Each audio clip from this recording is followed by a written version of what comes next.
Hello and welcome to the latest Bangers Bricks.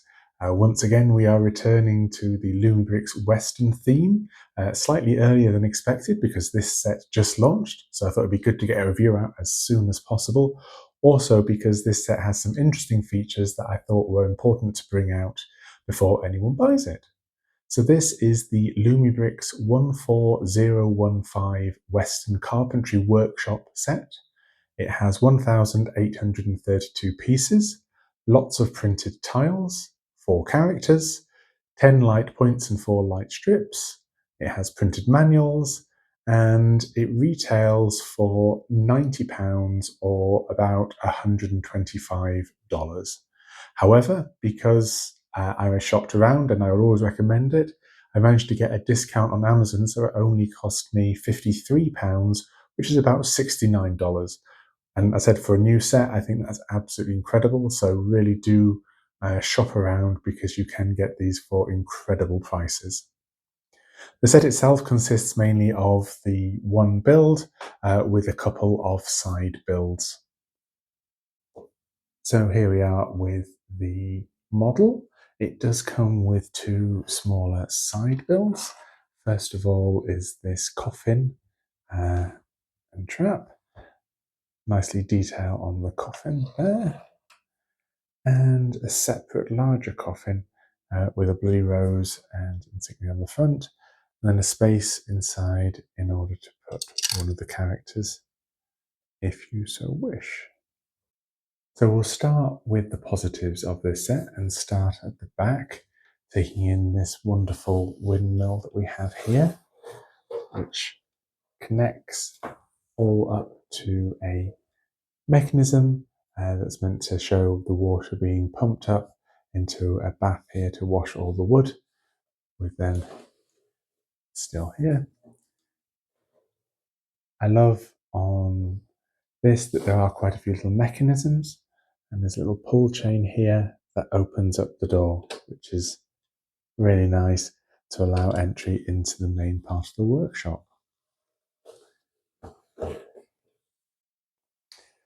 So here we have a nice look into the workshop itself. Excellent with the saw table and the workbench at the back with all the tools. To the side here we have all of these wood piles which are nicely detailed, and what I assume to be probably some gallows, considering that this makes all of the coffins. Again, we've got a lovely printed tile up here that is well lit, with a light on the back pointing up at the windmill. Moving across here to the right hand side, we have a really cool looking buzzard sat on top, and again, nice well lit sign, some lovely detail and a nice tree. One of the features of this set, which is one of the biggest problems actually, since I might as well come to it now, this front does come off to allow you easy access into the model. It comes off completely like that, allowing you to see nicely inside the model. So here you can see all the detail inside the main workshop, and it is just packed from the saws and the coffin at the back, with again the prints, the detail just everywhere on the set is absolutely fantastic. But you don't only have this front access here through a really nice hinge mechanism, you can also lift up the top, which gives you fantastic access into the main build, which also shows one of the other really cool features. So here we are looking down into the main workshop, and if you turn the seat here, it actually opens up into this back escape room, and move that back, this actually opens so you can make a quick escape. You can also get a good view into the small back room here, as that does open up, showing the secret room with the gun and light, and then the exit out, side, yeah. So everything I've said so far has been really, really positive. I think the design is wonderful and it looks great, but there are some flaws in this set that are really, really difficult to overlook. So the first and probably least important is the placement of the battery pack in here. You can see the battery pack would normally rest in this section up here. Normally the battery packs are placed to the side or back of the model, which allows you to easily put on the USB plug so that you can plug it into a battery pack or into the mains.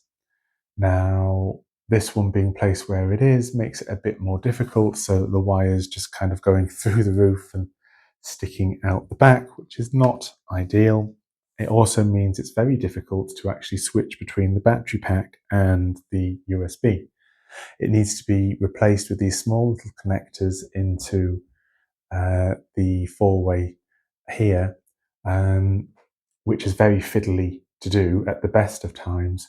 And obviously, because this is under this part of the roof, which stays put, this does not meant to move. Although you can see, because I've been fiddling with it, it has come out slightly.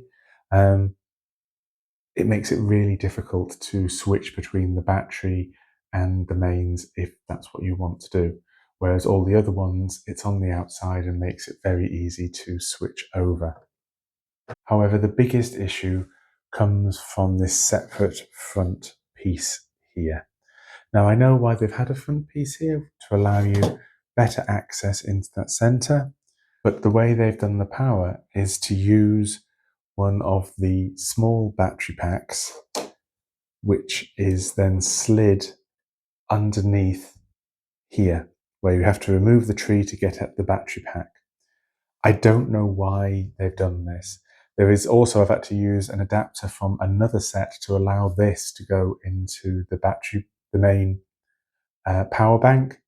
Otherwise, this set cannot use a power bank for anything other than the main lights there. It cannot use a power bank for these lights, and I don't understand why. There are sets with more lights that use just one battery pack. And while this does get removed, and so couldn't just obviously have a wire connecting it to the main battery pack, there are the connectors that are used for all the other sets for the different floors that could have been used here on the side rather than on the top to have the same effect, to allow this to be removed. Yes, you'd lose light to this front bit when you do that, but at least you could just have the one connector powering it up. As it is, then yeah, you have to have two connectors if you have the spare wires and double-ended connector to allow you to do that. And I only have those from other sites, and I only have those from other sets, not from this one. And it is almost a bit of a deal breaker for me. It's designed so that you can have the set, if you so wish, looking like this, which is nice. I just don't know why you would do that. It looks really quite ugly with these connectors sticking out here like that. I don't know why you'd do it side by side like this. It's clearly designed to have this front piece attached on the front, and I'd have thought that's how most people will have it most of the time. So yeah, it's a really, really weird choice, and does make it difficult for me to really recommend this set. So here we have the full characters that come included with this set. Again, quite a nice, distinct little bunch.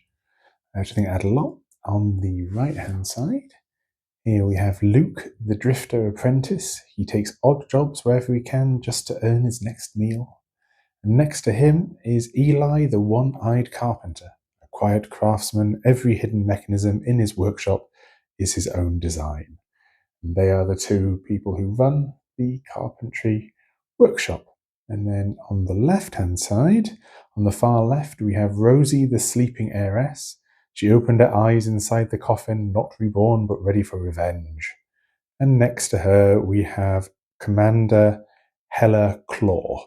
Wounded, he bursts in for a bulletproof coffin. So from what I can tell from the storyline, then it appears that either Rosie faked her death or pretended to be dead, and she's in the coffin and she pops out. Although I can't work out if Commander Helaclaw is meant to be her partner or whether he's the person that shot her. What is nice with these sets is both of those last two people actually do have multiple faces, so they can spin round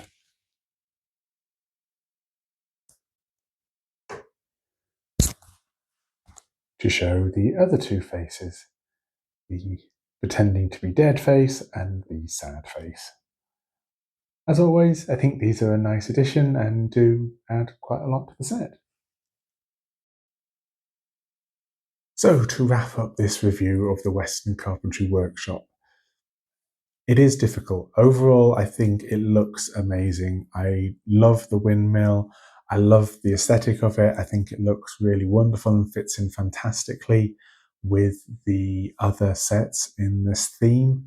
I think the detail is wonderful. The little mechanical bits like the door opening, etc., and the escape out the side, I think are so well done.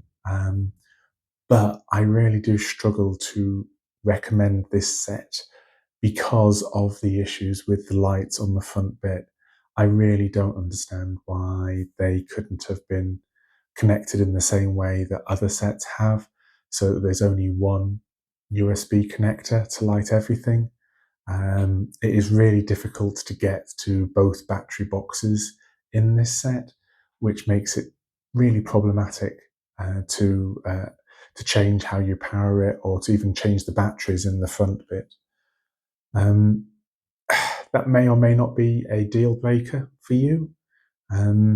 It comes close to being a deal breaker for me, not quite, but hopefully Lumibricks may choose to fix this in the future or offer some of the connectors that, like I've used, to connect that front light to a power supply to at least get round the problems there. And hopefully this isn't something that will be repeated in future sets, because it is a great shame. I think it does detract from the set. So yeah, I think it's a beautiful set. I think it's really cool, but really do struggle to recommend, which is a real shame. But hopefully this is a one-off, and sets in the future won't have these issues. So I hope you found that useful. Thanks for joining me today. Please do like and subscribe if you can, because it does help the channel. I have also put the new affiliate link in the description for this. So if you want to use that, then please do, and it does benefit the channel. So please consider doing that. And yes, until next time, thanks for joining us.